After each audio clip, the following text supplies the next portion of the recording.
Hello and welcome back to the channel, everyone. Haven't streamed in a while. Been busy with school, finals. Obviously semesters ending. Have finals coming up. Been busy with school, tests, projects.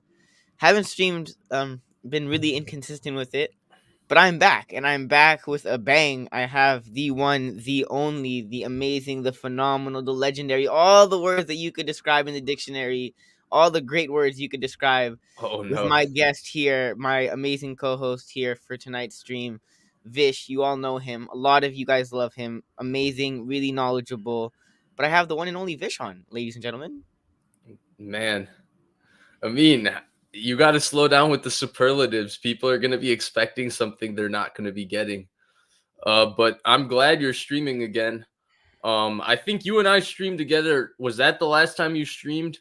We No, might have I streamed at I the streamed beginning of August. last time I streamed was the Rams game, Monday Night Football Rams. Okay. So it's been a little bit of a hiatus.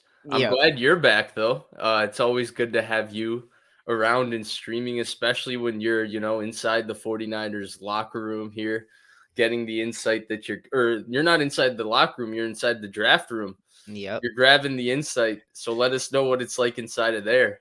It's nice. It's nice. The new setup. Last time we did a show together, I had my regular background. I got the green screen, so the green screen is definitely new. Um, but how you doing tonight, Vish? I'm doing good. As you can see, I'm in need of a green screen. I go for the panicked white wall look in the background. It's a pretty standard look. But I'm doing well, Amin.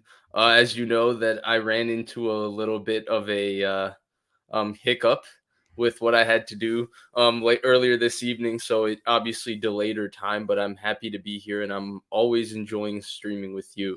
And so I know you have a loaded show of topics, and I'm ready to get into it.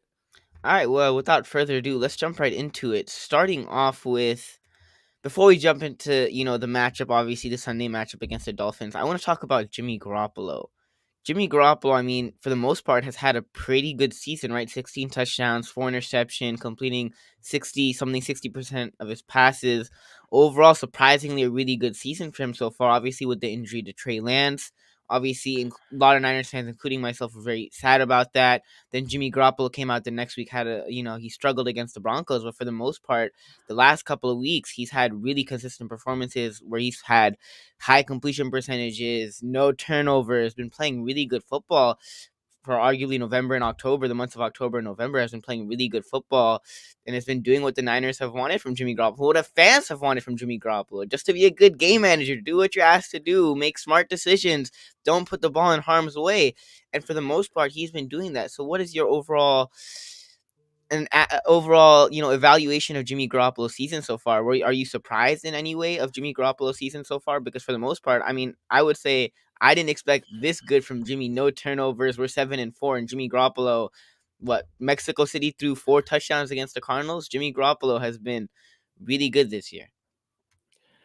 Um, Yeah, so he's kind of a hard player to talk about this year, right? Because you still have your sanction of people that are kind of dug in with what they know they saw and what they're familiar with and what they're used to seeing from him the last 4 years. And then you have a sanction of people who also have taken it a little bit too far in terms of the praise of how he's playing. I think he's playing good football. Like you mentioned, this is the cleanest football he's played in his career. It's not just the lack of interceptions. He's making less mental mistakes, right? Like, I got pressure off the right side. I know where my hot is to the right side. He's missed that in the past. I would say this year it's not something that he's missing. Or hey, I got pressure and I know where number 2 is, where number 3 is, where my check down is. And look, I can get rid of the ball, and instead of taking a sack or creating a negative play or an ugly incompletion, we can get a 5-yard completion right here. So he's doing some of the little things that goes into being a veteran quarterback better, I would say. I would say he's also throwing the ball pretty great. Right now, I think he's been very accurate with how he's been throwing it, and it's been a little bit underrated. I would say I think we take it for granted. With him specifically, accuracy is one of his strengths. Right, he has a very he has a throwing motion, he has mechanics that most people envy, and a lot of coaches and knowledgeable people that talk about those type of things mention him amongst the top from that standpoint. And you can see those things because he's throwing the ball very, very accurately this year. And those are all good things. I think it's all like he's playing good football, he's playing clean football, and the 49ers certainly have an opportunity to win a lot of games with him playing this way. But to have an overall opinion, I think it's a little bit incomplete because the question mark of the elephant in the room remains, well, the guy needs to perform like this in the playoffs. And as good as he's playing, and I would argue he's playing the best football of his career right now, I'm not still at a point where just because he's playing this well right now, I can say that totally it's translating to the playoffs. Because I've seen other stretches in the regular season, maybe not as clean as this, but he's played really, really good football. He had a stretch in 2019, the second half, that he played, pretty well. He had a stretch last year where he played pretty well for a stretch of games. So he has had stretches in his career where he's played like, I would say he's somewhere a top 15, top 13 type quarterback this year based solely on performance this year. I could argue that you could put him somewhere near there at the end of 2019. Certainly, you could put him somewhere near there. Maybe last year would be a little bit tight, but the point is I don't know that he's playing all that different. I just know that he's playing cleaner and more efficient. Yeah, I mean Jimmy Garoppolo this year. Obviously, we kind of touched on. I touched on in the beginning with the Trey Lance injury, but Jimmy Garoppolo has been playing cleaner football, right? Not turning over the football, making smarter decisions, and the addition of CMC now. Jimmy Garoppolo has his check down, and this check down in CMC, who could break tackles, who could turn a 2 yard pass from Jimmy, and who could get you a first down. So CMC's obviously been huge for Jimmy Garoppolo. But you mentioned it. Jimmy Garoppolo has been making smarter decisions. And instead of sometimes taking a sack or forcing something, Jimmy Garoppolo just seems more decisive. He's making better decisions with the football under pressure. And he just seems Yep. more comfortable this year overall. And I mean, that's great for the 49ers. And the 49ers, I mean, this year, Jimmy Garoppolo's played a really good and a huge part in the Niners' victories in some of these games. Now, the question mark still remains obviously, can he do that in the playoffs? Because we haven't seen that yet. So obviously, it's great that Jimmy Garoppolo's playing like this, but if the Niners do make it to the playoffs, which right now we're sitting first in the NFC West, which right now we do have a playoff spot come playoff time, can this Jimmy Garoppolo continue making smart decisions, not making, playing turnover free football, just doing what he's asked to do, make smart decisions and be a good game manager? Can that Jimmy translate to the playoffs? Can he do that in the playoffs? And that's still the question mark. But overall, this season from Jimmy Garoppolo, he's looked more comfortable. He's made really good decisions, and overall, he's played, in my opinion, he's played really, really well. And you kind of touched on it, top 15, 15, 15 to 12 range. I think that's somewhere where you could put Jimmy Garoppolo this year. So Jimmy Garoppolo has had a much better season. Yeah, and I think the one thing you pointed out that I think is a really great point that needs to be highlighted. I haven't mentioned it, but I definitely just realized as you said it, is that this is the most comfortable he's looked definitely by far with the 49ers. Um Now it's taken 4 years of system continuity to see that comfortability, so it's there's also something to that. And that's maybe a conversation for another day, but certainly I would say just on the eye test, you can see from his body language. And maybe it's the fact that Jimmy Garoppolo is out there just saying, you know what, F it. I'm playing with house money. This is the last ride, no matter what. They can't franchise tag me. I'm going to go make a lot of money this offseason. And I finagled and, managed my business really, really well. So I'm going to make $16 million this offseason when, at a point it looked like he was going to get nothing because it looked like the Niners were going to cut him and there was no trade destination. So he did a really good job managing his business, and he's trying to set himself up for that second big contract, because it might be the last big contract in Jimmy Garoppolo's career, but it's coming this offseason. And so I think from that standpoint, the comfortability is a very, very important point, because the comfortability could maybe just be that Shanahan and Garoppolo are maybe at a similar spot and have a similar understanding that this is the last ride. And hey, let's just put the scars away, whatever, and let's just ride together and do this thing. Or it could be a situation where Garoppolo is just like, hey, you know what? Less pressure on myself. Whatever happens, happens. It is what it is. What all the things he talks about maybe that's just where he is with his attitude. He's just going out and playing football and having a good, enjoying himself doing it right now. Good for him. He's playing great football. Yep, he definitely is. And this is the Jimmy we need in the playoffs, right? Jimmy Garoppolo, a lot of people obviously talk about his playoff stats. And I remember talking to my uncle, shout out to him a couple of weeks ago, and we were talking about Trent Dilfer and Jimmy Garoppolo's playoff stats. And we were comparing Trent Dilfer and Jimmy Garoppolo's playoff stats.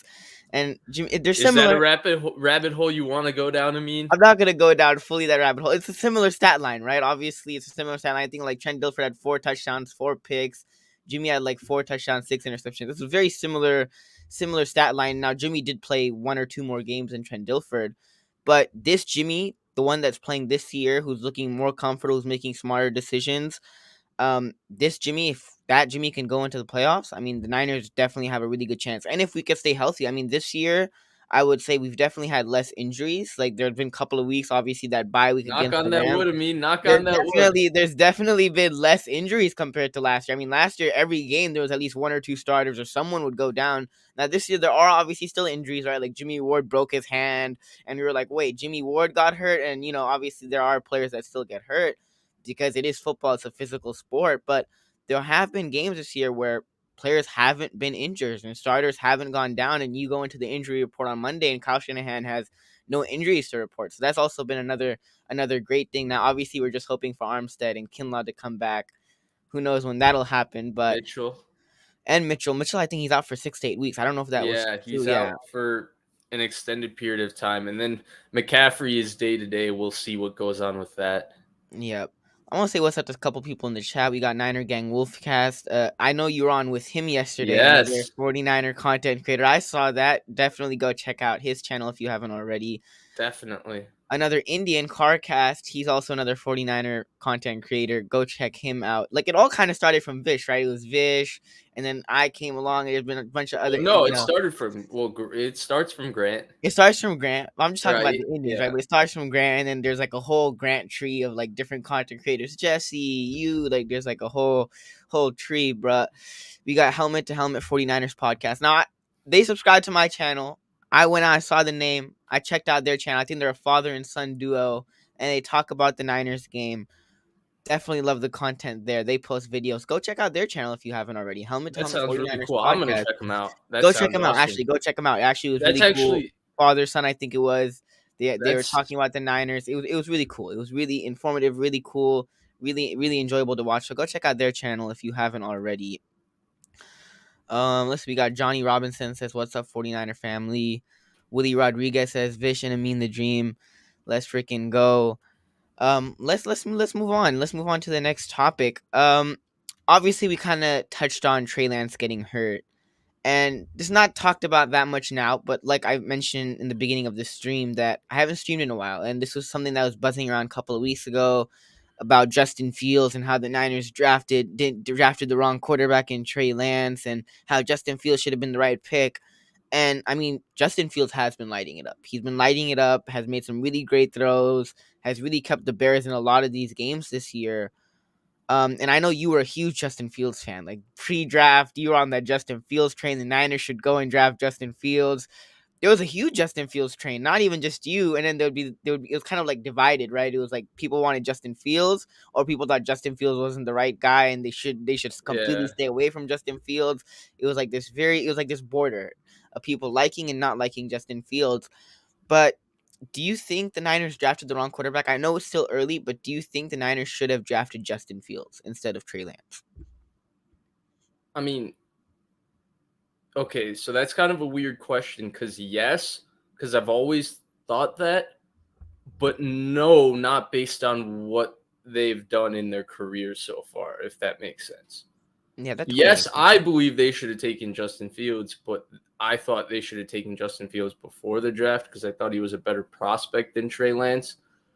But based on what Justin Fields has done since he was drafted in Chicago, and based on what Trey Lance has done since he was drafted here, no, I don't think you can really say that at this point.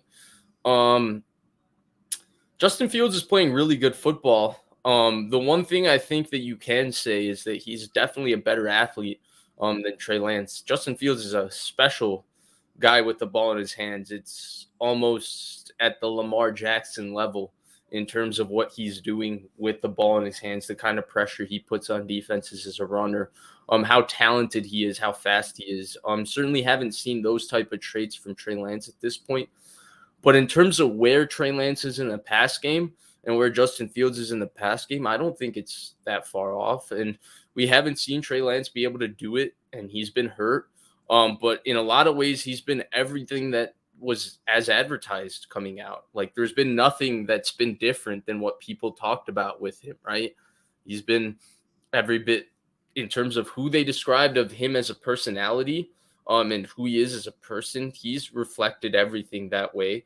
And then where he is as a player is still there. I think Trey Lance's story is still incomplete. It's still very hard to make, statements that are so definitive like this, especially when the guy hasn't gotten a chance to play. In fact, I have trouble even talking about the guy from a what is he doing as a quarterback and like from an evaluation standpoint of like what's his skill set as a quarterback, because the sample size is just not there enough to be sure.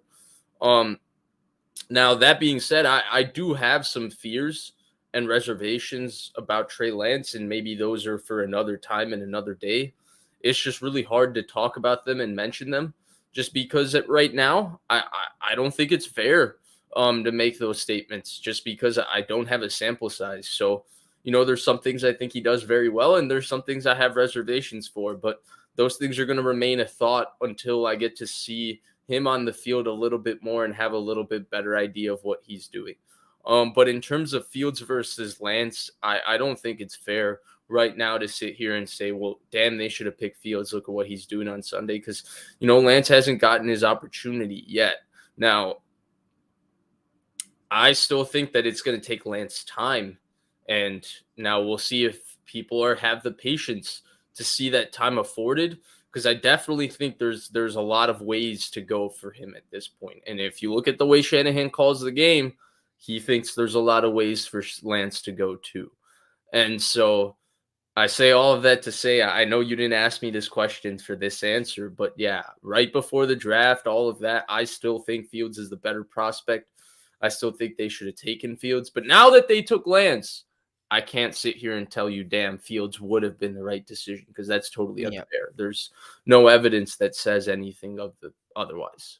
Yep, and there's nothing wrong with that, right? There was a lot of people coming out of the draft, right before the draft, pre-draft, that said Fields was a better prospect, and Fields was on a lot of people's draft boards number 2. They were gonna say he was going to the Jets, and then Zach Wilson had that phenomenal year at BYU, and then all of a sudden he started jumping up draft boards, and everybody was like Zach Wilson.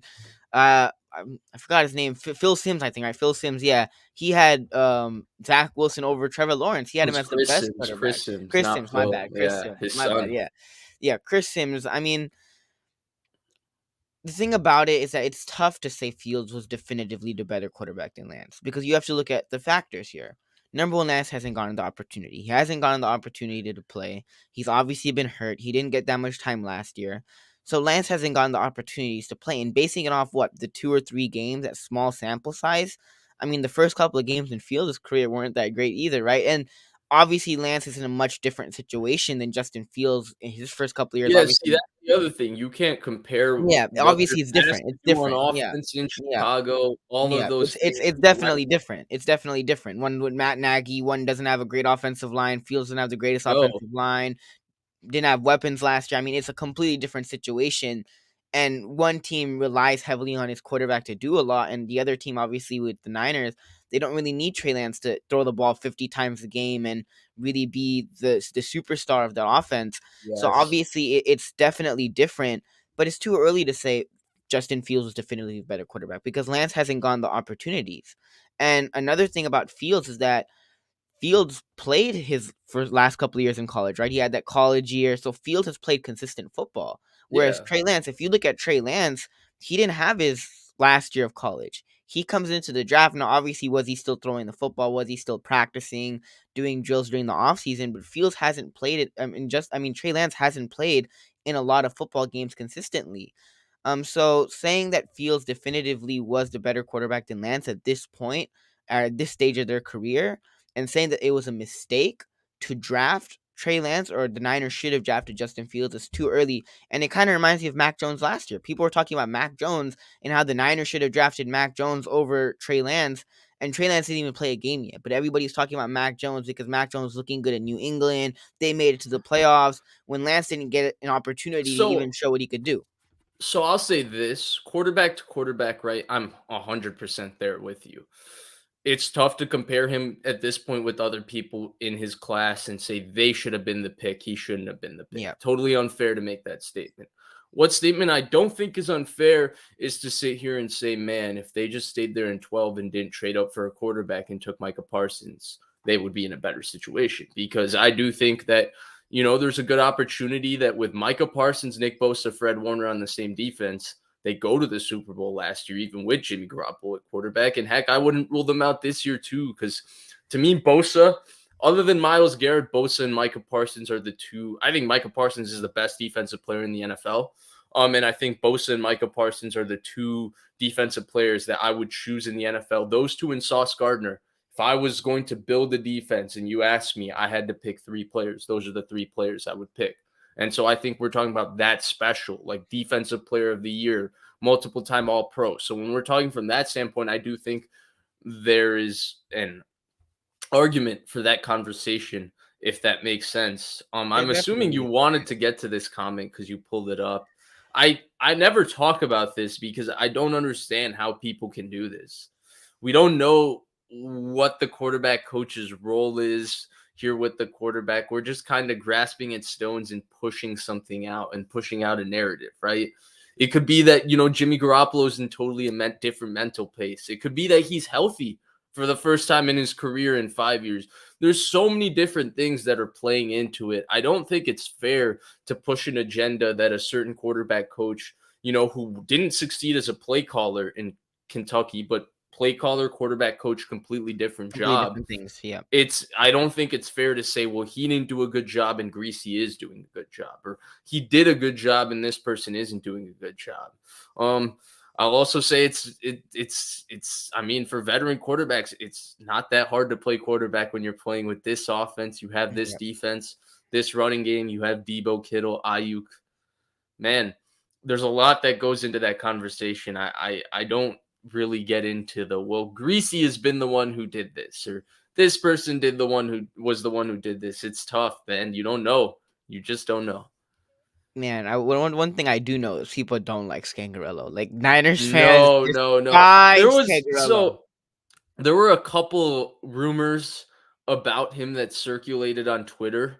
I would say a couple were definitely substantiated, and then a couple were, I would say, people assigned a certain narrative towards him.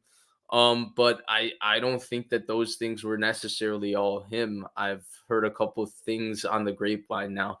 I'm not an insider, so I never trust anything I hear just because I hear it from people who actually know people. I don't have the resources to know people. So when you're that far down the game of telephone, it's not really fair to sit here and act like you're hearing things. So I wouldn't say that, but I would say that certainly Twitter put some stuff on Scangarillo and assumed some things that maybe wasn't all his fault, but I certainly understand all of those things. I think it's funny how much Niners fans despise a quarterback coach. I don't think a quarterback coach has ever gotten this much attention in the history of the 49ers. Well, let's take a step back from the Niners. And I saw you put out a tweet about Zach Wilson. You put out a tweet about Zach Wilson after that press conference. Yeah, yeah. Yep, and obviously, I think a lot of people might have disagreed with you on that tweet, and you got some positive comments, and some people disagreed with you on that tweet. Now, I want to ask you, what was your overall thoughts on that press conference and Zach Wilson? Because I know you had a different opinion. And then my follow up question to that is, Mike White obviously went and played the Chicago Bears and had a phenomenal game, and now people are calling Mike White, saying he should be the next guy and he should be the new franchise quarterback of the New York Jets and forget about Zach Wilson. Yeah. So, want to get your thoughts on that real quick. Yeah. So, first off, with that, for me, talking about football starts with what they're doing on the field. And I think the conversation for most people starts with, well, they said this or they walked this way. So I assume this about their personality, and this is why this is happening. That's too far hypothetical, this assumptions. I'm unable to process things that way. So I start with what they're doing on the field. And for Zach Wilson, what he's doing on the field, he's not playing good football. Um, in terms of the press conference, I thought it was a shitty question, to be honest with you. I thought that asking him that question was trying to incite an answer that you knew wasn't going to help anybody. Now, he didn't answer the question correctly, but I guess I have a little bit of empathy for somebody that's, 1 year older than me, near my age, who's investing their entire life towards doing something, getting clowned publicly about doing it constantly. Um, and then having to go and answer a question, and you could see the clear frustration on his face. Nobody wants to play as bad as Zach Wilson has been playing. It's not like it is his fault, right? He is playing horrible, but at the same time, it's not like he wants to play horrible. It's just a result of what's happening on the field for him at this point. He's just not playing well. He's not seeing the field clearly. His feet are never in the right spot in terms of where he needs to throw the ball, which is, we'll get into Mike White, but in this offense for the quarterback, and you'll hear Shanahan talk about it, McDaniel, anybody who coaches the quarterback in this offense, they'll talk about the importance of your feet dictating where the ball goes. Everything in the offense is based on timing and rhythm. Shanahan actually had a really good breakdown about it with Tua in his presser, comparing him to Matt Schaub and how good his feet are in terms of back foot hits the ground, knowing where to go with one, and if one's not there, knowing where to look for two, and knowing how to move his feet through the progression and all of that. So I certainly understand it. And Zach Wilson is an absolute mess from that standpoint. So I think his benching more had to do with that than that answer.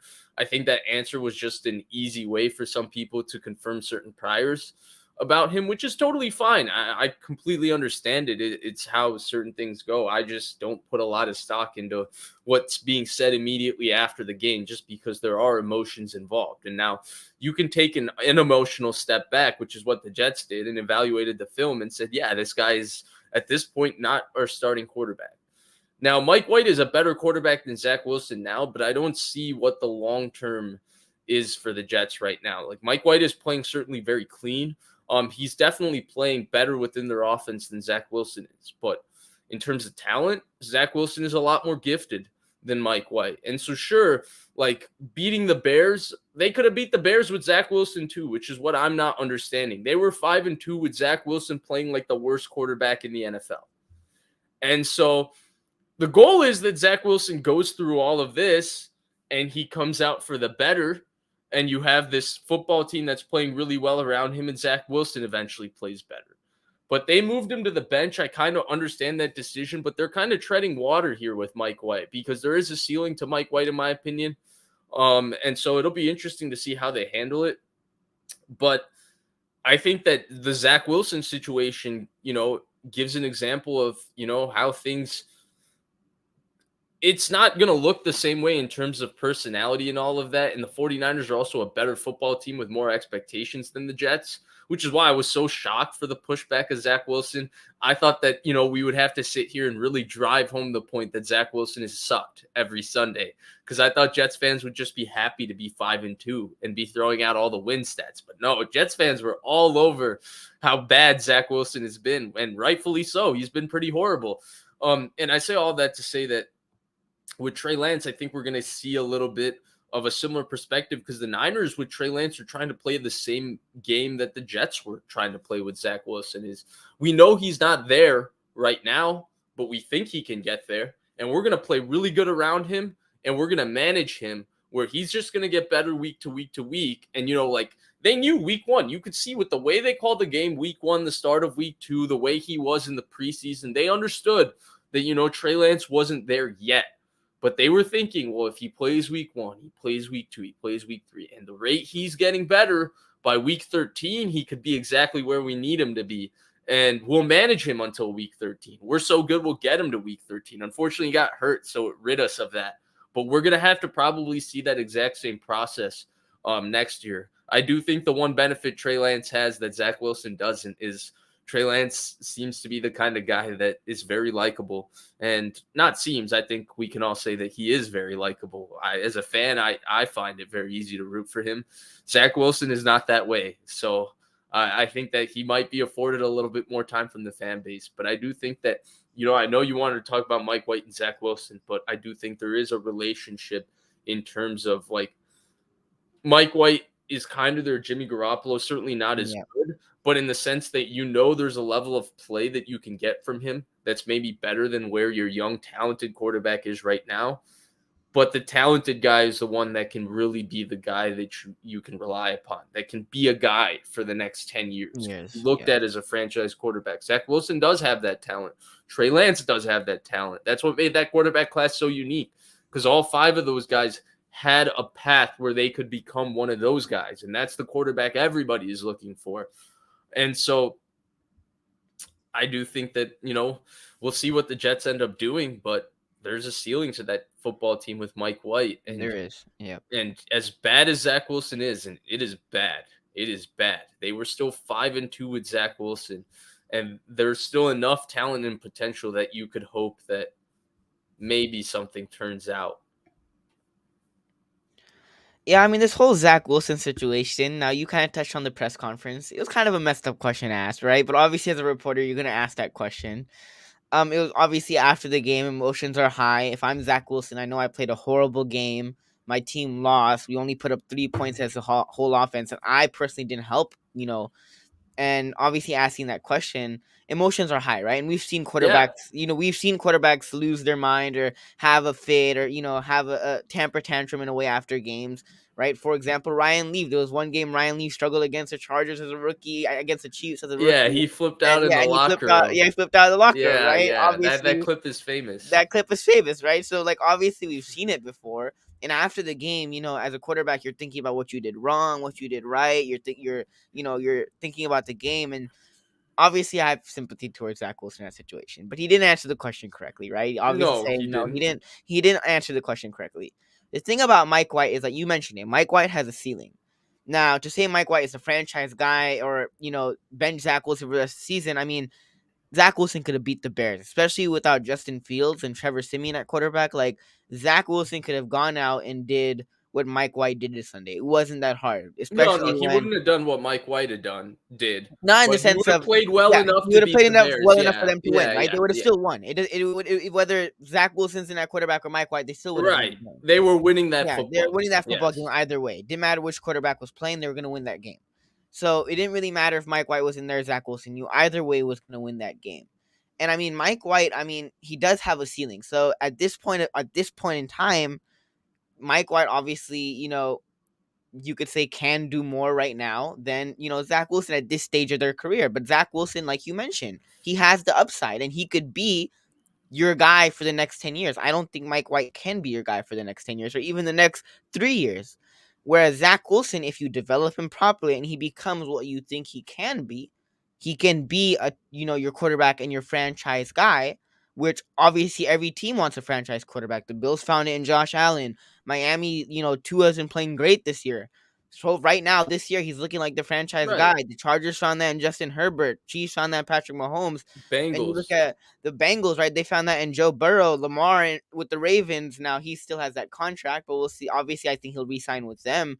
But now you kind of mentioned Trey Lance. Trey Lance for the Niners. Justin Fields for the Bears, right? I mean, Those I'll guys, give you the best example of this, right? Trevor Lawrence has been playing great the last he has couple been. weeks or so. Yeah, It looks like Trevor Lawrence has finally figured it out.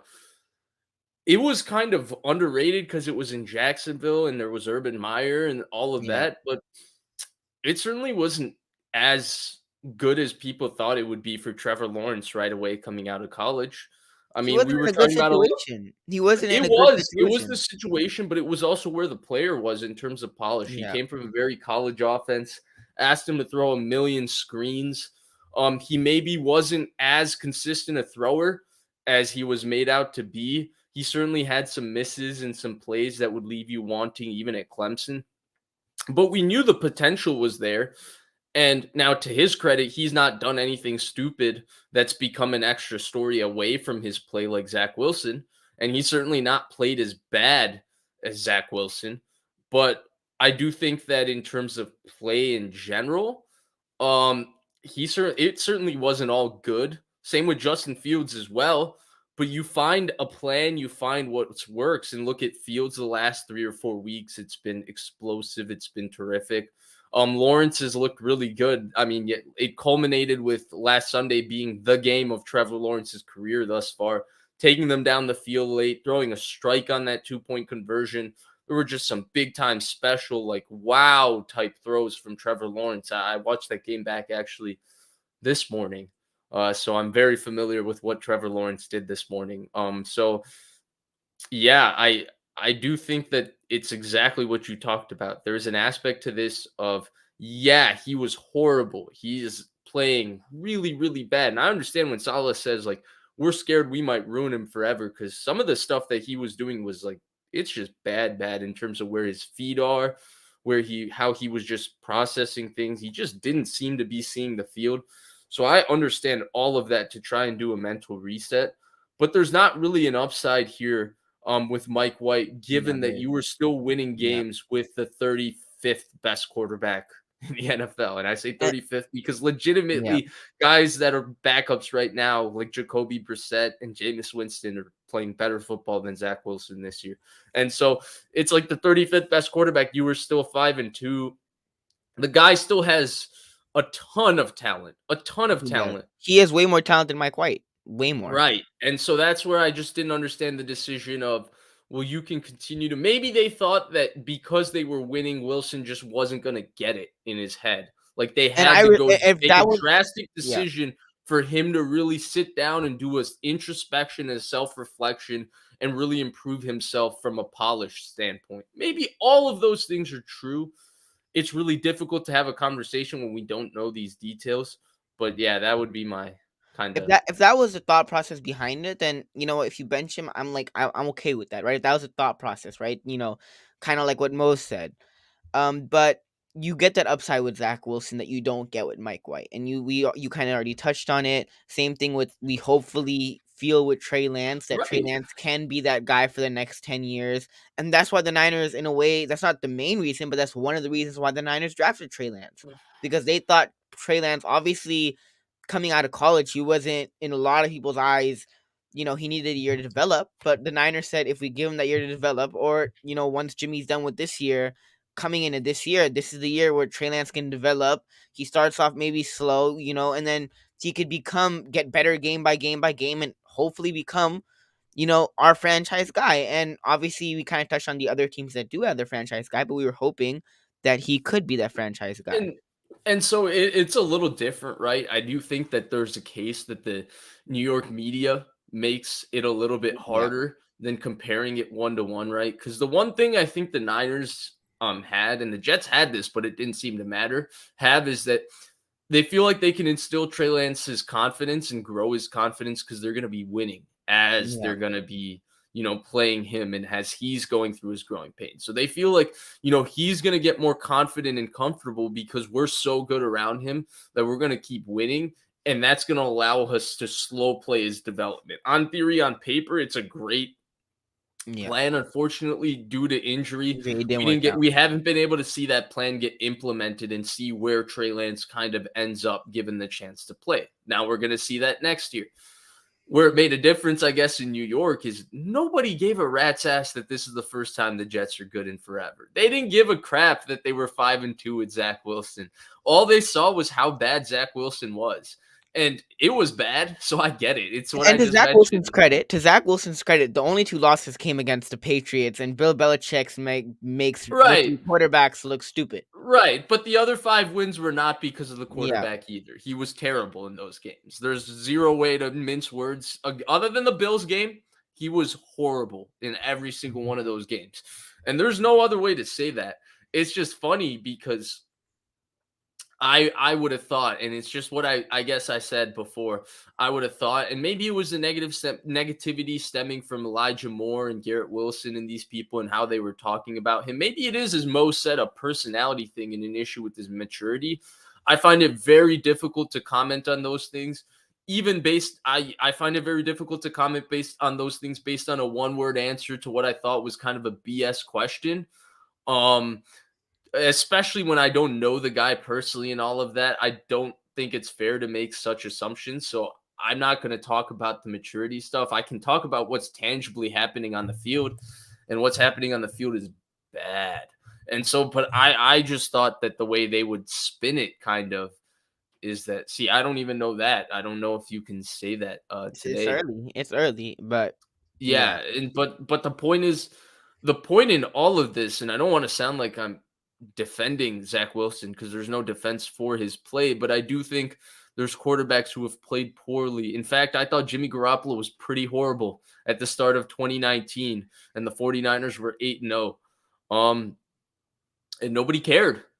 And in fact, I think that, Trey Lance is gonna look, it's gonna look very up and down when he plays for the first half. Like, I don't know where it's gonna end up. I have no clue about that. I do know that there's gonna be a journey to get to wherever it ends up, good or bad. There's gonna be ups and downs with Trey Lance that the 49ers are yet to go through. But I also know they're gonna be winning games even going yeah, through these ups and downs. And he might ultimately be better for it. And that's where the Zach Wilson situation is somewhat surprising to me, because I thought that them winning would be enough of a perfume to kind of make people forget like how bad he's really playing. yep. Can I hit you with two more topics, or you gotta head out? Let's go one more. One All right, more. let's do one more. Let's do one more. All right, last one. Obviously, McDaniel versus Shanahan. The matchup. Obviously, McDaniel left the Niners. I really like McDaniel, so seeing him leave hurt. And I think D'Amico's probably gone also after this year. I think he's ready to be a head coach. He said he wasn't ready last year, but I think he's ready to be a head coach this year. He's a leader of men. You look at what he's doing with the Niners defense, which is phenomenal. And I mean, obviously he has a lot of great players, right? He has a lot of talent. He obviously that definitely helps him out. But D'Amico Ryan has definitely been doing a phenomenal job. But Mike McDaniel versus Shanahan. I mean, Miami versus the Niners. What do you expect from this matchup? What do you expect from the coaches? Obviously, going up against each other. McDaniel, who's been a long time assistant under Shanahan for many, many years from destination to destination. But what do you overall expect from this Niners versus Dolphins matchup? And what do you expect from these two coaches on Sunday? Yeah, I think a lot of people are making this more than it has to be. Rob Guerrera, my partner on my Monday show on Niners Nation, always has been saying this, and it's absolutely right. Of the remaining games, this is the least important game for the 49ers. It has the least implications in terms of, I mean, every football game is important, so there's a level of importance already assigned to each one of these games, no doubt. But would you rather have them lose this game or lose to Tampa Bay, who's in the conference battling for a playoff spot, or Seattle, who's in the division, or Arizona, who they have to play twice, or Washington, who's in the wild card conversation right now? It actually has a wild card spot. So when you're talking about all of those, this is the least important game. What I expect, I I don't expect. Look, I think it's a tough matchup for the 49ers on paper. I think the speed that the Dolphins bring on offense is different speed. It's speed unlike maybe we've ever seen anything in the history of the NFL. We're talking about two top 10 receivers with unreal skill sets in Jalen Waddle and Tyreek Hill. We're talking about, Tyreek Hill, the most gifted mover I've ever seen on a football Wasn't he field. your best offensive wide receiver? Like, I remember asking you this question a couple of years ago. I think he was like your best receiver Yeah, I think on he's your the list. best Yeah. receiver in football. I think it's him or Jamar Chase. Justin Those are the Jefferson two is not even in the guys. conversation. He is. A lot of people are. But if you're asking me, it would be those two guys. All right. It's the two guys that, hey, if I line them up on the outside, you're scared every single play that they're going to go 80. And I don't, as good as Jefferson is, I don't think he puts that fear in you. And to me, explosive plays and turnovers, two most important football stats. And if I have a guy in Jamar Chase or Tyreek Hill where every play has the chance to be an 80-yard touchdown, I mean, Debo is kind of the same way. He hasn't been that as much this year, but at his best, Debo's the same way where, see, I don't put a lot into, well, he ran this route technically, or he gets the ball right here. I put into what is he actually able to do. See, I don't give a crap if Debo gets me 1,500 receiving yards if he does it on tunnel screens 100% of the time. Doesn't matter. The explosive plays are the explosive plays. And so from that standpoint, I think those are the two guys that really scare defenses. And Tyreek Hill is the guy for sure. He's the best receiver in the NFL. But I think it's a tough matchup. I think their defense with the fronts they play and just how aggressive they are is also just kind of a tough matchup for Garoppolo and Shanahan and this offense. Because you're going to see them take a lot of chances and play some zero coverage and challenge these receivers at the line of scrimmage. And I don't think, as good as these receivers are, I do think one thing for all of them that's not the best is when you press them and you really challenge them at the line of scrimmage in terms of consistently getting off the ball and winning. I don't know if I don't know if I look at any of them, and Ayuk is probably the best out of all of them there, but I don't know if I look at For a him second, I where thought you were talking about Tyreek. I was like, dude, Tyreek could just, no, no, no, no, I was no. like, If you're whoa, pressing Tyreek. Tyreek Hill, it's game Yeah, over. he'll It's burn you, see like you. straight up Bye. burn you. Yeah, Yeah. but Ayuk is probably the best equipped of the Niners receivers, but I wouldn't say even him at this point. I would say he's still growing. I don't think he's at a point where he's a technician like Justin Jefferson, where man, if you try and press him and you try to play tight one-on-one coverage on Ayuk, it's see you, it's over. He's gonna go 50 yards. It's not that way yet. It can be, but I would say that he's not there yet. And so because of that, I do think it's kind of a tough matchup on paper for the 49ers. Now, the 49ers are still a hell of a football team, top 10 offense, top best defense in the NFL. So I don't want to sound like I'm counting them out. But at the same time, like I don't put a lot of stock into this McDaniel versus Shanahan matchup as I put into what's actually there on the field between those two teams. And I think there's a lot of intriguing matchups individually on the field. There's some scheme similarity, but ultimately I don't really look at it as a, and I don't think Shanahan or McDaniel, the way they've answered questions, this isn't like Shanahan and McVay where you can feel that It's each just a person regular wants game. to It's a beat regular each game. Yeah. other. It feels like both guys have kind of a mutual respect Yeah. and an understanding for how important they were to each other's careers. And they're obviously rooting for each other. They also obviously want to win every Sunday. You can see the competitiveness from both guys. But I think there are two fan bases right now trying to create a matchup and a rivalry and something that doesn't really exist here between either of these two teams. And I would say in a lot of ways, there's a lot of similarities in terms of how they do things and what they're trying to do. There's also a lot of differences. Yep. This is going to be an interesting matchup, right? Obviously, McDaniel versus Shanahan. We already know that those guys have a lot of history between each other. Obviously, McDaniel's been an assistant under Shanahan for a long time, and McDaniel kind of knows what the Niners like to do on offense, right? Because he's been there, he's seen it in practices, so he definitely has some insight on what the Niners like to do, what Shanahan likes to do. So there's definitely some insight, and same thing with Shanahan, right? With McDaniel's, so they definitely both have insight, somewhat of insight on each other. But it's gonna be, I will say, you said it's not an important game for the Niners, and on the aspect of if they lose this game, like this doesn't really mean much because I'd rather, like you said, win against Tampa Bay or win against Seattle. But to make a counter argument, I would say Miami is probably the best team that you're facing for the rest of the remainder of your schedule. So this is going to be a test for the Niners to see, how well offensively, how well defensively can you do against, the Dolphins, who have such great weapons, who obviously are going to be a playoff team this year against. And like I said, I think this is the best team that you're going up against. So how will the Niners respond or play against, the Dolphins, who are the best team that you're going to face for the remainder of the schedule? So I'm interested to see that. Now, obviously, Tyreek, Jalen Waddle, like that's gonna be hard to stop. We'll see what Tua does, but Jalen Waddle and Tyreek, that's a scary combo that's been lighting up the league this year. And I mean, Tua, he's been playing really good football. Yeah, People were he's counting him playing. out, but McDaniel, I mean, what he's been able to do with Tua, and credit to Tua. I mean, credit Tua has been definitely improved compared to last year than what he was this year. He's definitely improved a lot. So credit to Tua Tagovailoa, but this is going to be an interesting matchup where I see, matchup wise, I mean, it's scary. And the loss of Mosley, right? This is where, if Mosley was healthy, this would be a fun matchup, right? Mosley, Charvarius Ward, Tyreek.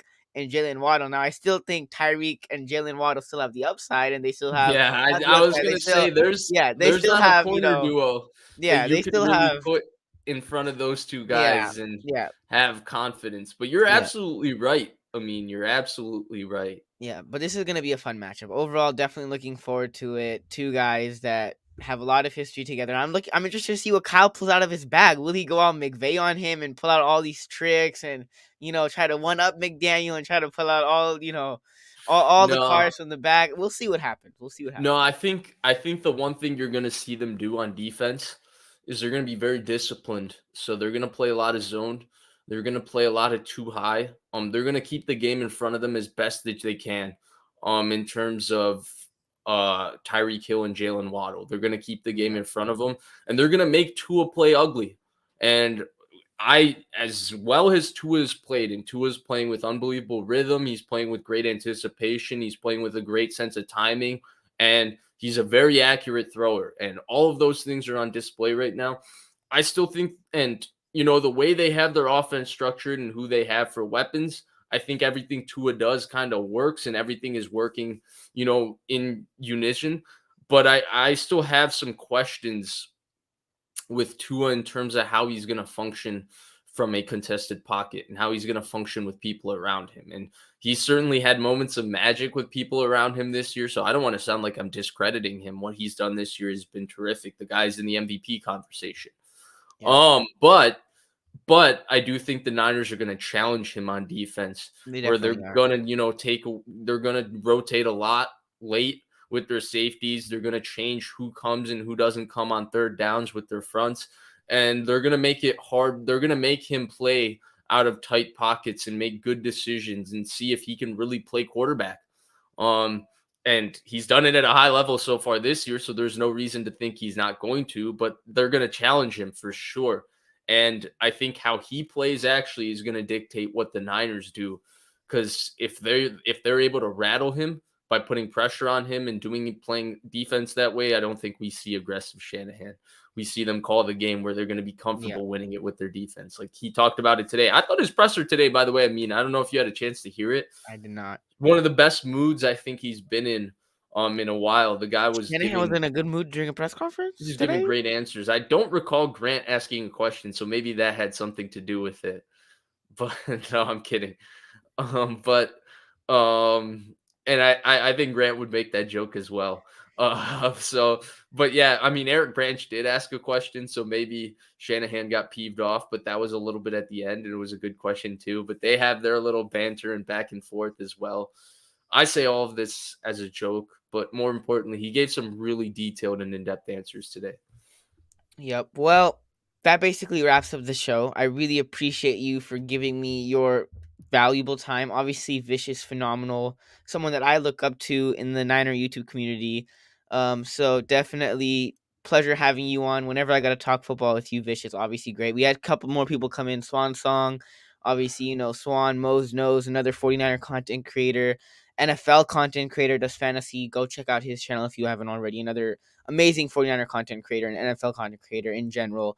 And he's doing a giveaway, 1K subs. I think he's like 100 subscribers away. So go Get check him out there, Mo's. guys. Yeah, go check out Mo's Knows if you haven't already. Um, and Vish, obviously, I know pretty much all of you should know Vish, but if you are living under a rock and you do not know Vish, go check out his YouTube channel. The link is in the description. He started back up again, which was great. Obviously, when you came back, I was like, yes, he's back. Like, it was like Michael Jordan coming out of retirement, but it was Oh actually no! good. Oh It no! was All right, actually good though. It was That's actually enough. good. That's It was actually enough. good. It was good though. Like it was like, or No, a better no, no. I example would mean, we be. don't need to go there. You're I'm just saying, it was getting like Michael Jordan coming out of retirement, but it was like good Michael Jordan. It was like Michael Jordan putting up, consistent numbers and doing all that. Not Michael Jordan actually coming out of retirement because that was. But if Michael no. Jordan It coming out of wasn't. It retirement was wasn't good. that. He had a double nickel game at the Garden. It's one of the more famous moments in NBA history with the "He's back." I mean, who hasn't seen the "He's back" heading um after the 55 in the Garden? I Jordan. mean, he's Michael Jordan. Yep. Well, that basically wraps up the show. Appreciate you for joining me. Vicious links are obviously in the description. I'm obviously trying to stream more consistently. So if you haven't already subscribed to the channel, we're trying to stream more consistently. I'm trying to put out more uploads. We'll definitely try to do that as much as I can.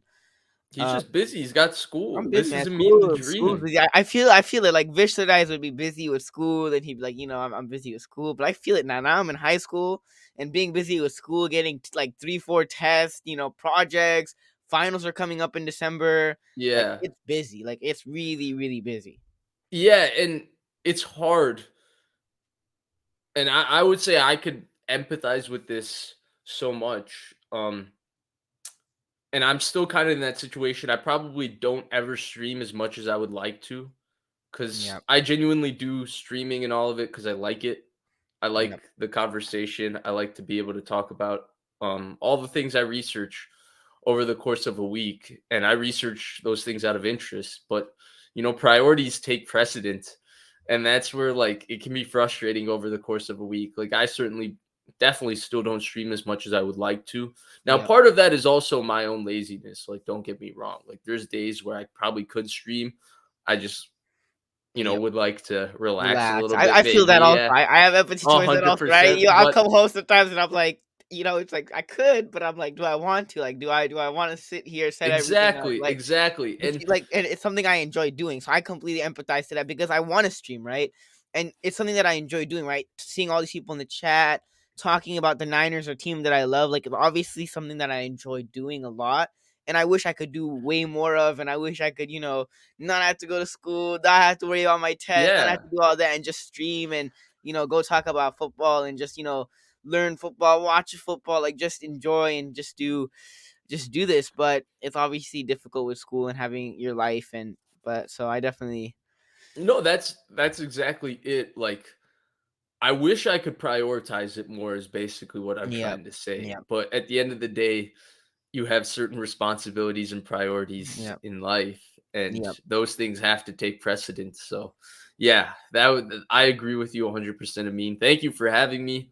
This was definitely awesome. a We pleasure. we got we got almost an hour in, which is great. Yep, I know that I was a little bit delayed. I hope that didn't hurt anybody's evening plans, and they were still able to come in here and catch the show. But yeah, this was awesome. Thank you for having me. Amin the pleasure. Dream. Everybody needs to be subscribed to Amin the Dream. I Come on. appreciate that. I appreciate that. But that basically wraps up the show. We'll see y'all next time. Trying to put out more uploads, so be on the lookout for that. But definitely appreciate everybody in the chat and appreciate Vish for coming on with me. So hopefully the Niners win this weekend. That basically wraps up the show. We'll see y'all later.